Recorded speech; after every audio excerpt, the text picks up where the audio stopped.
जय हिंद मेरे प्यारे साथियों, आप सभी देख रहे हैं open study area YouTube channel. दोस्तों, आज के इस वीडियो में हम देखने जा रहे हैं बीपीएससी टीआरई 4.0 और बीपीएससी एडीओ एग्जामिनेशंस जो अप्रैल माह में होने वाले हैं उसके लिए मस्ट इंपॉर्टेंट जीके के प्रश्न को। दोस्तों, आज के इस वीडियो में हम मुख्य रूप से भारत के भूगोल से संबंधित एमसीक्यू, साथ ही साथ उसका जो भी ज़रूरत पड़ेगी उसका एक्सप्लेन भी हम करेंगे और इसमें हम लोग जो है साइंस के भी प्रश्नों को रखेंगे। तो आइए दोस्तों, शुरुआत करेंगे आज इस पहले प्रश्न के साथ और उम्मीद करेंगे कि आप शुरू से अंत तक जरूर हमारे साथ बने रहिएगा। गौर से देखिएगा, पहला क्वेश्चन आपके सामने है कि भारत के कुल क्षेत्रफल का कितना प्रतिशत भाग पर्वतीय क्षेत्र के अंतर्गत आता है। भारत की जो कुल क्षेत्रफल है उसका कितना प्रतिशत अगर भाग देखा जाए तो वह पर्वतीय क्षेत्र के अंतर्गत आएगा। ऑप्शन आपके सामने है 10.7%, 18.6%, 27.7%। उपर्युक्त में से एक से अधिक सही है या उपर्युक्त में से कोई सही नहीं है।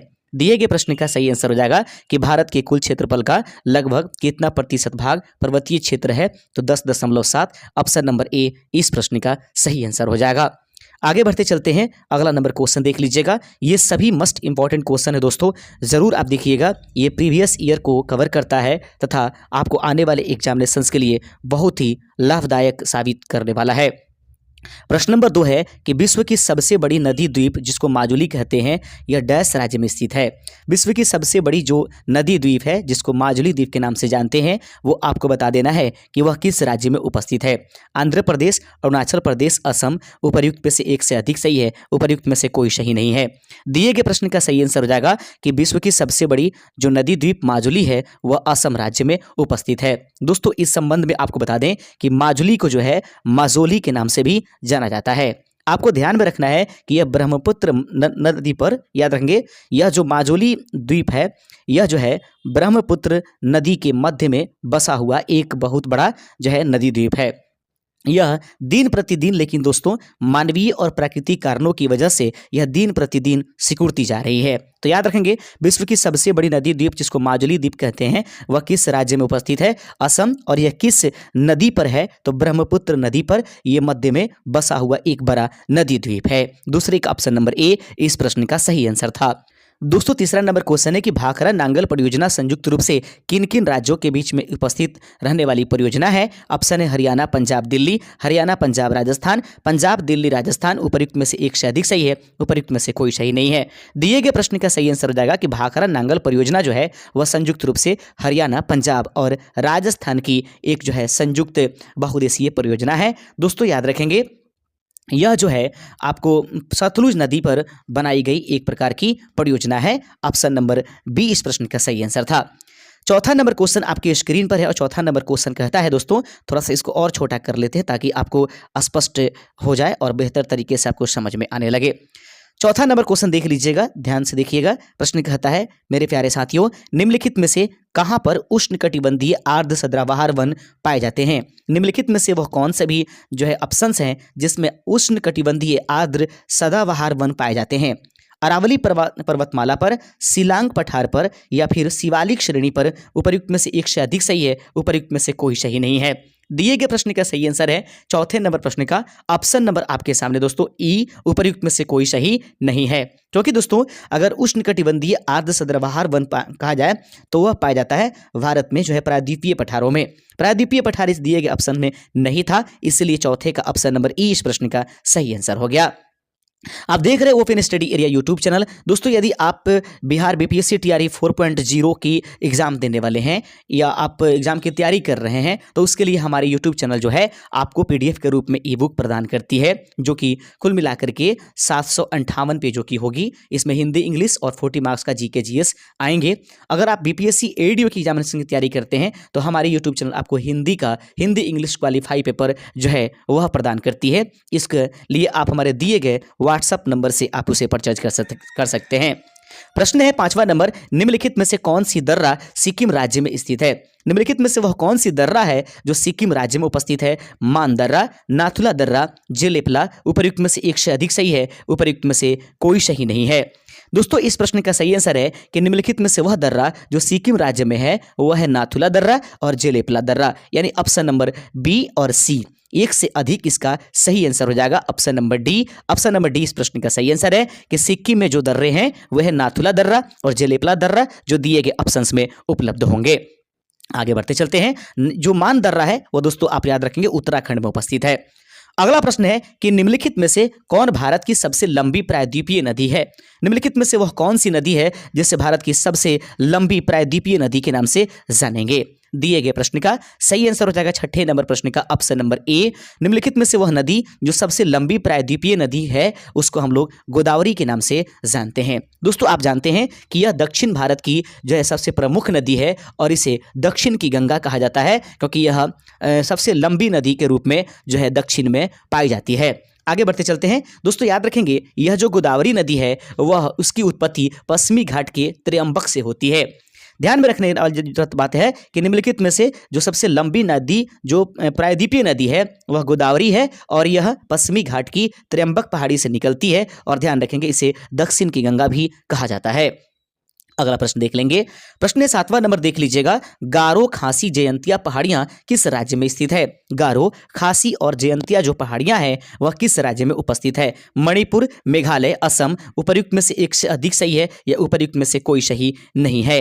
दिए गए प्रश्न का सही आंसर हो जाएगा कि गारो, खासी, जयंतिया जो पहाड़ी हैं वह दोस्तों मेघालय में उपस्थित है। 7वें का ऑप्शन नंबर बी इस प्रश्न का सही आंसर हो जाएगा। आप देख रहे हैं open study area YouTube channel. आगे बढ़ते चलते हैं।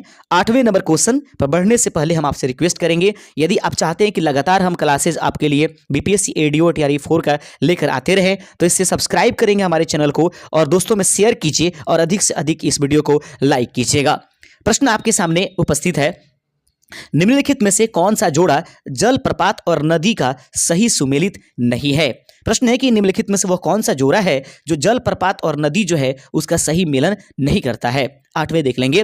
कहता है कि जोग जलप्रपात जो है वह शरावती नदी पर है, ये सही है। शिव समुद्रम कावेरी नदी पर है, यह भी सही है। और धुआंधार जलप्रपात जो है वह नर्मदा नदी पर है। ऐसे में दोस्तों देख लेंगे कि इसका सही आंसर क्या होगा। तो हमसे पूछा गया कि कौन सुमेलित नहीं है, तो सबके सब जो है सुमेलित है, इसलिए ऑप्शन नंबर ई इस प्रश्न का सही आंसर हो जाएगा। इनमें से कोई नहीं, क्योंकि सबके सब सही मिलाए गए हैं। आगे बढ़ेंगे। 9वां नंबर क्वेश्चन, यहां से साइंस स्टार्ट हो जाते हैं। ध्यान रखिएगा साइंस के प्रश्नों को अब हम लोग देखने जा रहे हैं। प्रश्न आपके सामने है, सर्वाधिक विटामिन ए किस में पाया जाता है। निम्नलिखित में से वह कौन है जिसमें सबसे अधिक मात्रा में विटामिन पाए जाएंगे, विटामिन ए पाए जाएंगे। गाजर के जड़ में, गाजर नहीं कहा जा रहा है, गाजर की जड़ कहा जा रहा है। पके पपीते के फल में, पके हुए आम के फल में। उपर्युक्त में से एक से अधिक सही है, उपर्युक्त में से कोई सही नहीं है। दिए गए प्रश्न का सही आंसर है कि सर्वाधिक विटामिन ए जो है किस में पाया जाएगा। उस प्रश्न का सही आंसर दोस्तों पके हुए आम के फल में। ऑप्शन नंबर सी इस प्रश्न का सही आंसर हो जाएगा। 9वें का ऑप्शन नंबर सी इस प्रश्न का राइट आंसर था। आइए बढ़ते चलते दोस्तों। प्रश्न है कि अलेक्जेंडर फ्लेमिंग का संबंध किस खोज से है। अलेक्जेंडर जो फ्लेमिंग थे उनका संबंध जो है किस प्रकार की खोज से है। क्या उन्होंने रक्त संचरण खोजा था, आनुवंशिकता का नियम खोजा था। तो आप सभी जानते हैं रक्त संचरण उन्होंने नहीं खोजा था। आनुवंशिकता आप जानते होंगे जो है वो ग्रेगर जॉन मेंडल के द्वारा किया गया, टीबी के भी नहीं है। तो ऐसे 10वें नंबर प्रश्न का सही आंसर हो जाएगा उपर्युक्त में से कोई नहीं। दोस्तों तो अब सवाल ये पैदा हो जाता है कि आखिर अलेक्जेंडर फ्लेमिंग ने वह कौन सी मुख्य जो है खोज किया था। तो याद रखेंगे अलेक्जेंडर फ्लेमिंग के द्वारा पेनिसिलिन की खोज किया गया था। अलेक्जेंडर फ्लेमिंग के द्वारा पेनिसिलिन की खोज की गई थी। ऑप्शन नंबर ई इस प्रश्न का सही आंसर हो जाएगा। 11वां नंबर क्वेश्चन आपके सामने है कि निम्न में से कौन सा सही सुमेलित नहीं किया गया है। प्रश्न है 11 नंबर कि निम्नलिखित में से वह कौन है जिसको सही तरीके से सुमेलित नहीं किया गया है। ऑडियोग्राफी, तो ऑडियोग्राम जो होता है दोस्तों वह कान से संबंधित है, इसमें कोई दिक्कत नहीं है।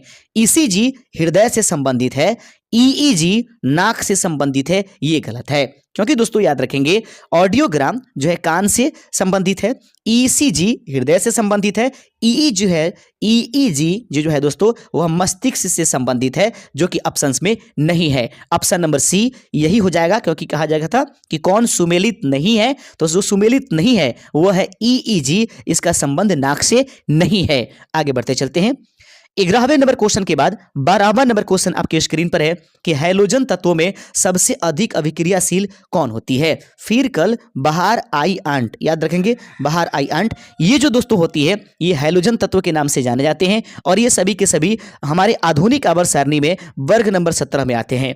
ऐसे में पूछा गया है कि हाइड्रोजन तत्वों में सबसे अधिक अभिक्रियाशील कौन सी है, तो दिए गए प्रश्न का सही आंसर है कि 12वें का ऑप्शन नंबर ए, यह फ्लोरीन जो होती है वह हाइड्रोजन तत्वों में सबसे अधिक अभिक्रियाशील मानी जाती है। 12वें का ऑप्शन नंबर ए इस प्रश्न का सही आंसर था।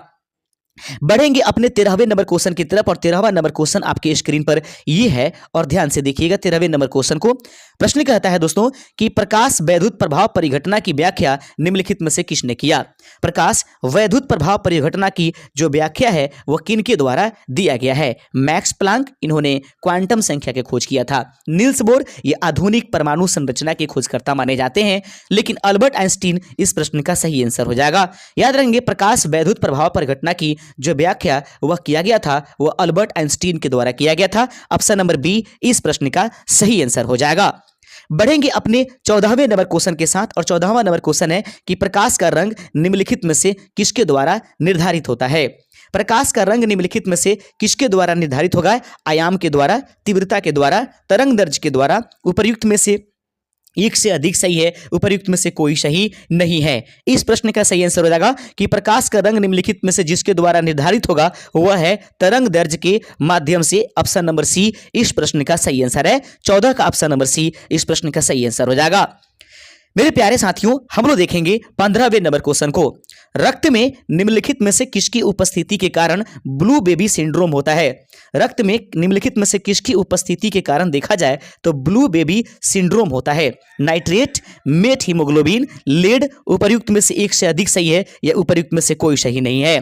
दिए गए प्रश्न का सही आंसर है कि रक्त में निम्नलिखित में से किसकी उपस्थिति के कारण ब्लू बेबी सिंड्रोम होती है। इस प्रश्न का सही answer option number A nitrate इसका राइट आंसर हो जाएगा। प्रश्न नंबर आपके सामने दिखाई दे रहा है 16 नंबर कि कांसा निम्नलिखित में से किसका मिश्र धातु है? याद रखेंगे Cu plus S N, Cu plus Zn या Cu plus Zn plus Ni। तो कांसा निम्नलिखित में से किसका मिश्र धातु है? तो आप समझ लीजिएगा कि Cu प्लस एसएन जो होती है दोस्तों वह कांसा के रूप में उपस्थित होता है, जिसमें जो कॉपर होता है वह 90% और 10% जो होता है आपके पास एसएन मिलाया गया रहता है। तो ऐसे में ये कांसा का सूत्र है, याद रखेंगे, यानी कांसा का मिश्र धातु है Cu प्लस Zn, इनको मिला देने से पीतल का निर्माण हो जाता है, जिसमें जो Cu होता है 70% और 30% जो होती है वह Zn होता है। बात करेंगे Cu plus Zn plus Ni क्या है, तो Cu plus Zn plus Ni जो होती है दोस्तों वह आपके पास से जर्मन सिल्वर का एक प्रकार का मिश्र धातु के रूप में प्रयोग किया जाएगा। तो उम्मीद करेंगे दोस्तों हम 16 क्वेश्चन देखे हैं, भारतीय भूगोल से संबंधित क्वेश्चन 8 और जो है साइंस है उससे 8 क्वेश्चंस देखे हैं। यदि आपको हमारा चैनल का वीडियो पसंद आते हैं तो ज़रूर आप हमें कमेंट में बताइएगा कि आप हमारा जो है वीडियो किस जिला से देख रहे हैं। शुक्रिया दोस्तों, मिलेंगे अपने नए वीडियो के साथ, लेकिन इसके लिए आप हमारे चैनल को सब्सक्राइब और वीडियो को लाइक करके अपने दोस्तों में शेयर अवश्य करते रहिएगा। जय हिंद, जय भारत।